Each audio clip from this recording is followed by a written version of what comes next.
Haleluya. Hari ini kita memulai seri khotbah yang baru.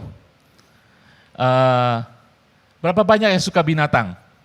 Saya percaya kita mencintai binatang, ada bahkan orang-orang yang begitu banyak hewan peliharaan di rumah. Ya, setiap orang menyukai, mencintai binatang ya. Selama 8 minggu bulan Agustus dan September kita akan memulai seri baru. Judulnya Talking Animal. Hewan yang berbicara. Ya, kita akan belajar saudara. Kita tahu di seluruh Alkitab banyak sekali binatang-binatang atau hewan-hewan yang disebut. Yang dipakai Tuhan sebagai analogi untuk memberkati kita, sebagai hikmat kita, untuk kita orang percaya kita belajar dari sana. Apa binatang favorit saudara? Anjing, papi, kucing. Saya pernah melihat dokumentari bahkan ada orang yang punya hewan peliharaan singa. Ya, jangkrik juga ada. Ya, binatang-binatang yang ada di Alkitab kita akan mengikuti selama 8 minggu. Hari ini khususnya kita akan bicara tentang rusa. Saudara, rusa itu dibicarakan di dalam Alkitab sekitar 20 kali, 20 ayat itu ya. Saudara bisa lihat di dalam firman Tuhan. Ya. Kita hari ini berbicara tentang kaki rusa. Judul firman Tuhan adalah rusa yang percaya diri. Haleluya. Sesudah firman Tuhan ini saya percaya kita melihat rusa yang percaya diri dan kita akan menjadi anak-anak yang percaya diri. Amin. Haleluya. Saya mulai dengan firman Tuhan di dalam Mazmur 18 ayat 32 sampai 33. Firman Tuhan mengatakan, Allah, dialah yang mengikat pinggangku dengan keperkasaan dan membuat jalanku rata, yang membuat kakiku seperti kaki rusa, dan membuat aku berdiri di bukit. Sekali lagi ayat 33, yang membuat kakiku seperti rusa, dan membuat aku berdiri di bukit atau di tempat yang tinggi. Haleluya. Saudara sekalian, ada sesuatu yang luar biasa tentang rusa. Kalau saudara baca firman Tuhan nanti banyak sekali hal-hal luar biasa dipakai oleh Tuhan untuk menggambarkan rusa. Jika saudara perhatikan, mungkin saudara pernah melihat rusa ya. Dulu di Istana Negara Jakarta ada rusa. Yang pasti di Istana Presiden di Bogor ada rusa. Saudara pernah mungkin lihat juga ya, mungkin di video-video di internet tentang rusa. Apa pendapat saudara tentang rusa? Rusa itu, kalau saudara perhatikan, dia tidak gampang jatuh, saudara. Dia berlari, melompat, tidak gampang jatuh. Dia bisa melompati rintangan, saudara. Pagar-pagar dia bisa lompati. Kemarin saya sempat melihat rusa-rusa ya. Memang luar biasa rusa. Dia bisa melompati pagar yang pendek, pagar yang tinggi. Bahkan rusa bisa berbelok, saudara, manuver, mengelilingi pohon dengan begitu cepatnya, saudara. Kalau ngiring pohon kadang-kadang kita terjungkal gitu ya, kalau kita tidak hati-hati. Kalau rusa, dia bisa mengelilingi pohon begitu cepat saudara. Dan dia bisa mengenal medan-medan begitu cepat. Sehingga dia bisa, saudara pernah lihat, saya pernah lihat video, rusa ketika dikejar oleh harimau, dia bisa berlari zigzag saudara. Pum, pum, pum. Sehingga harimau itu tidak bisa mengejarnya. Rusa tidak hanya kuat kakinya, tidak hanya dia bisa melompat, dia mengetahui medan dan dia bisa menghindari daripada pemangsa-pemangsanya. Saudara, sama hal dengan rusa yang memberikan kekuatan bagi kaki rusa, yang memampukan dia menavigasi ketika dia menghindari pada predatornya, pemangsanya. Tuhan ingin memberikan kekuatan bagi saudara dan saya pada hari ini untuk menghadapi setiap ujian, setiap tantangan, setiap rintangan dalam kehidupan kita. Dalam hidup kita saat ini saya bilang, ketika pandemi terjadi, banyak hal-hal terjadi dalam kehidupan kita, dunia, bahkan kehidupan orang-orang percaya. Ada kita yang mungkin kehilangan orang yang kita kasihi, kita kehilangan hubungan, kita kehilangan harta, kita bahkan kehilangan harapan. Begitu banyak tantangan, rintangan dalam kehidupan kita. Tetapi hari ini firman Tuhan akan memberkati kita. Allah ingin menjadikan saudara seperti rusa yang percaya diri, memiliki kekuatan. Dia akan membawa saudara, mengubahkan rintangan saudara menjadi peluang dalam kehidupan saudara. Amin. Janji Tuhan, iya dan amin. Amin saudara, perlindungan Tuhan, penyediaan Tuhan selalu luar biasa. Tetapi kadang-kadang kita terpuruk dalam keberadaan kita. Amin. Kita termakan oleh situasi yang ada. Amin. Tapi hari ini, saudara, siapkan hati saudara, Tuhan ingin menguatkan saudara, menguatkan hidup saudara.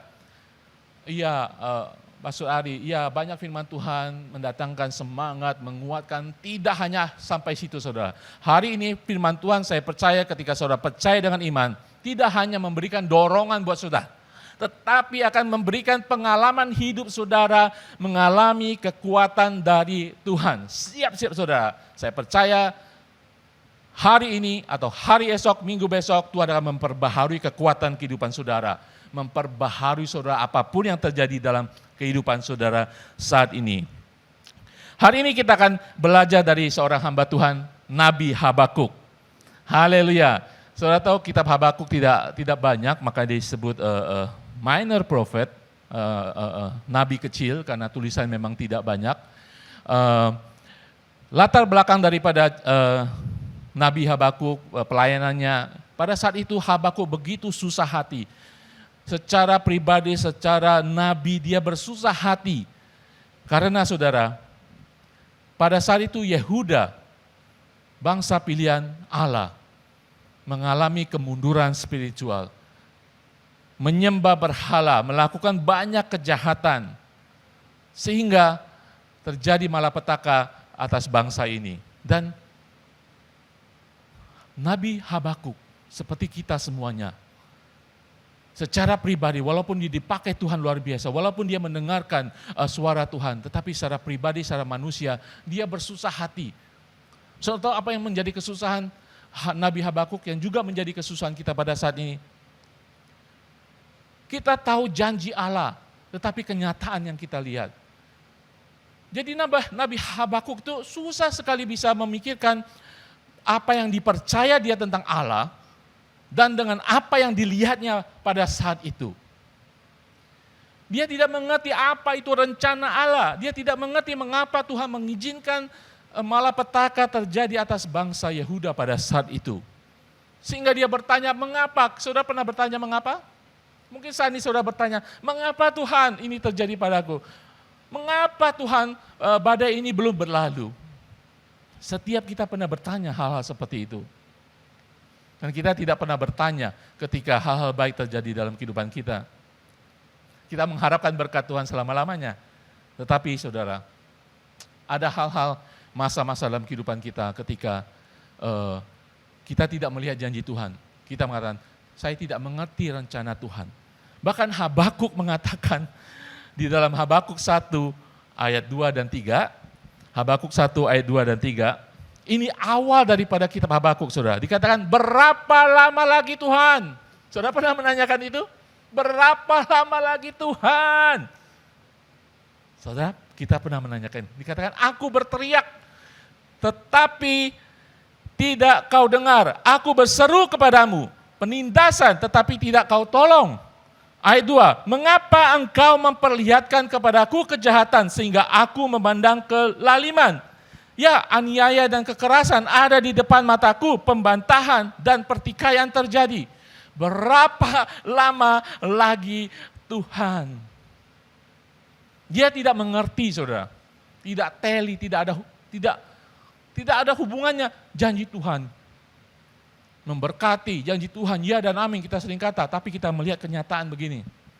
Sehingga kita keluar pertanyaan seperti Habakuk. Saudara, kita belajar dari Nabi Habakuk. Amin. Dia tidak tenggelam dalam keluh kesahnya, dia tidak tenggelam dalam kesedihannya. Matanya masih melihat masalah. dia tidak tenggelam di sana. Tetapi dia datang kepada Tuhan yang memberikan janji, walaupun dia tidak melihat janjinya. Dia percaya kepada Tuhan yang merencanakan yang baik, walaupun dia tidak melihat rencana yang baik, tetapi dia tetap datang kepada Tuhan. Masuk dalam hadirat Tuhan. Amin. Di dalam Habakuk 2 ayat 1 dikatakan, aku mau berdiri di tempat pengintaianku dan berdiri tegak di menara. Aku mau meninjau dan menantikan apa yang akan difirmankannya kepadaku dan apa yang akan dijawabnya atas pengaduanku. Saudara sekalian, Habakuk memilih yang terbaik, saudara. Dia masuk dalam hadirat Tuhan, dia menantikan Tuhan, dan dia berserah. Sekali lagi saudara, Habakuk walaupun masalah terjadi, dia pernah mengeluh. Mungkin mengeluhnya sudah banyak kali, saya nggak tahu. Mungkin saudara dan saya kita kadang-kadang mengeluh, jangan tenggelam di sana.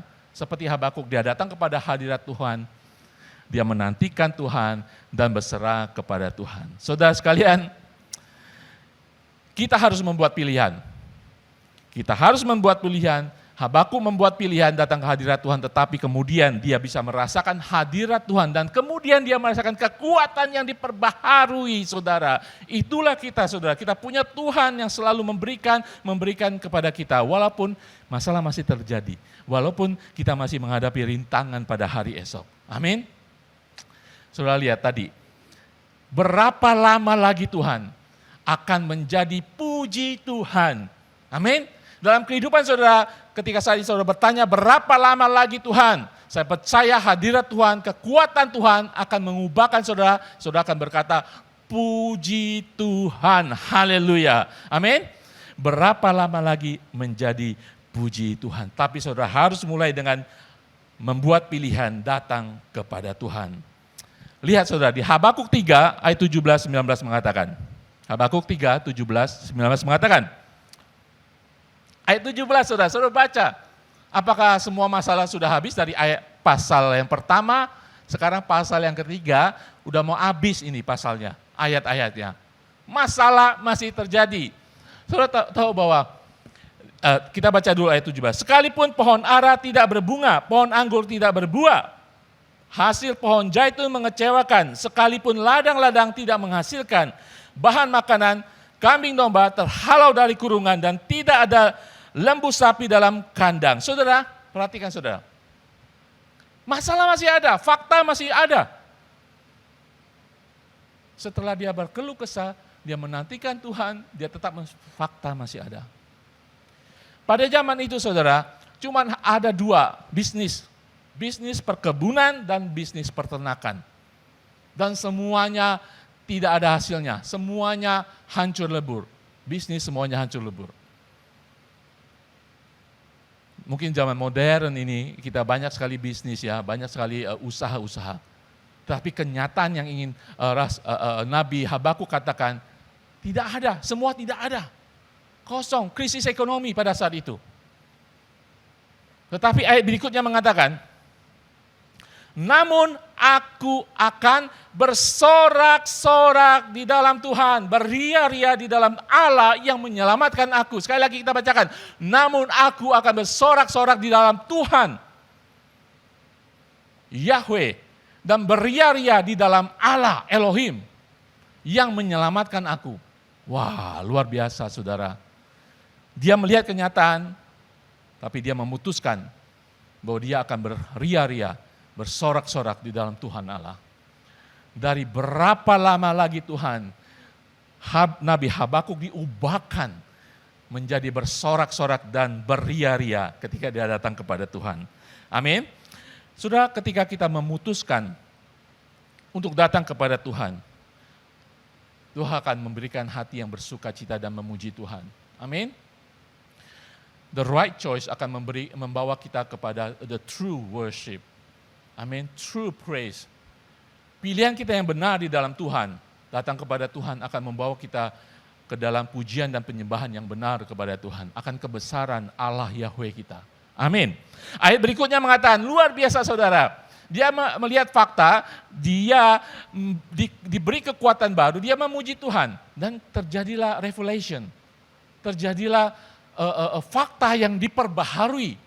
Fakta di luar masih terjadi, tetapi fakta atas kehidupannya sudah diubahkan. Dia mengerti lebih lagi. Karena apa? Di ayat 19 mengatakan, 19, Allah Tuhanku itu kekuatanku. Ia membuat kakiku seperti kaki rusa. Ia membiarkan aku berjejak di bukit-bukitku. Haleluya.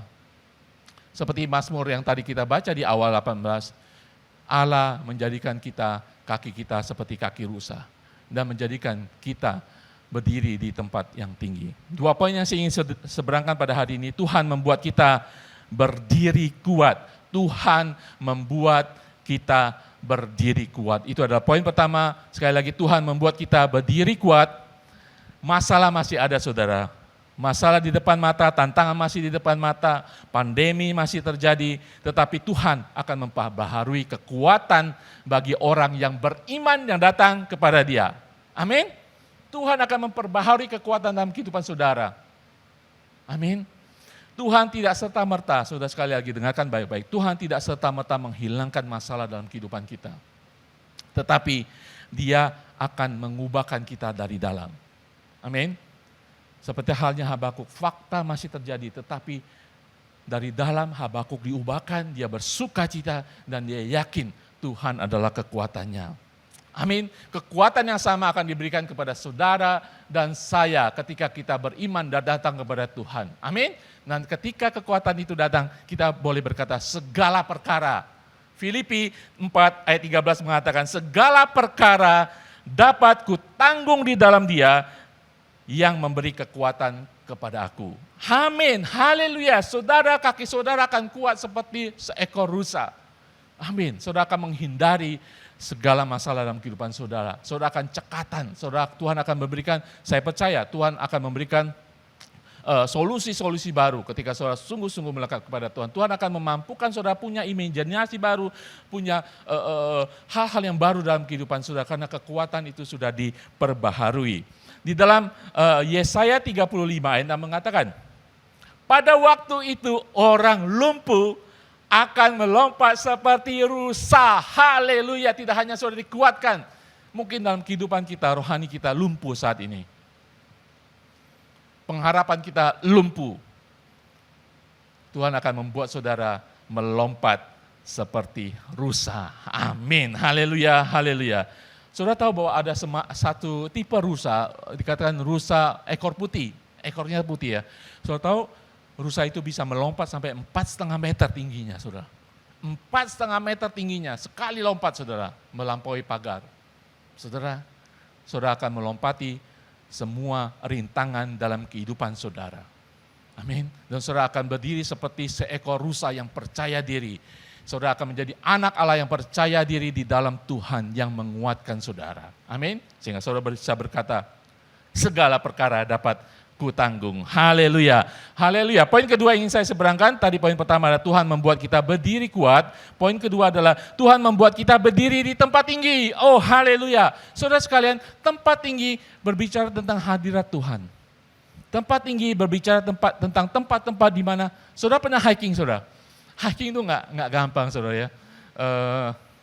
Di Hong Kong banyak sekali trek-trek hiking. Ada yang easy gampang, ada yang menengah, ada yang susah.